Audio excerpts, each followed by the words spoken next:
December 5న విడుదలైన Pushpa 2 cinema ఇప్పటికే 1300 కోట్ల కలెక్షన్లకు చేరువలో ఉంది. బాలీవుడ్లోనూ ఈ సినిమా ఏకంగా 500 కోట్లకు పైగా వసూళ్లు రాబట్టింది.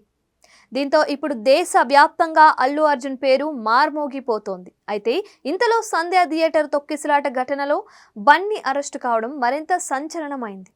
దీంతో ఐకాన్ స్టార్ పేరు మరోసారి ట్రెండ్ అయింది. కేంద్ర మంత్రి అశ్విని వైష్ణవ్ లాంటి కేంద్ర మంత్రులు సైతం అల్లు అర్జున్ అరెస్ట్ను తప్పుపట్టారు. ఈ నేపథ్యంలో అల్లు అర్జున్ పొలిటికల్ ఎంట్రీ గురించి మరోసారి నెట్టింట జోరుగా చర్చ జరుగుతోంది.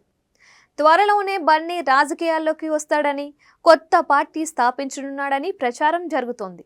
ఇందులో భాగంగా త్వరలోనే బన్నీ పలు సామాజిక సేవా కార్యక్రమాలకు శ్రీకారం చుట్టనున్నాడు అని నెట్టింట వార్తలైతే వినిపిస్తున్నాయి. ఈ నేపథ్యంలో అల్లు అర్జున్ పొలిటికల్ ఎంట్రీకి సంబంధించి ప్రముఖ జ్యోతిష్యుడు వేణుస్వామి చేసిన కామెంట్స్ ఇప్పుడు హాట్ టాపిక్గా మారాయి.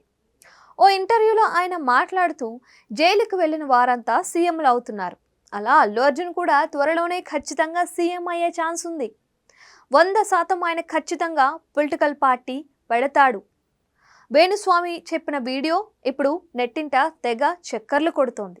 దీనిపై బన్నీ అభిమానులు, నెటిజన్ల నుంచి భిన్నమైన రియాక్షన్లు వస్తున్నాయి. కొందరు వేణుస్వామి మాటలను స్వాగతిస్తుంటే మరికొందరు మాత్రం లైట్ తీసుకుంటున్నారు. కాగా ఇదివరకే అల్లు అర్జున్ టీము ఈ పొలిటికల్ రూమర్లను ఖండించింది. అల్లు అర్జున్ రాజకీయాల్లోకి రావటం లేదు, సోషల్ మీడియాలో ప్రచారం అవుతున్న వార్తల్లో ఎలాంటి నిజమూ లేదు అని. దయచేసి ఇలాంటి అసత్యపు వార్తలను ఎంకరేజ్ చేయొద్దని అభ్యర్థిస్తున్నాం. అభిమానుల్లో గందరగోళం సృష్టించడానికి కొంతమంది ఫేక్ ప్రచారం చేస్తున్నారు, వారిపై కఠిన చర్యలు తీసుకుంటాం. ఖచ్చితమైన అప్డేట్ల కోసం దయచేసి అల్లు అర్జున్ టీం అధికారిక ప్రకటనల కోసం ఎదురు చూడండి అని కొద్ది రోజుల క్రితమే ట్వీట్ చేసింది అల్లు అర్జున్ టీం.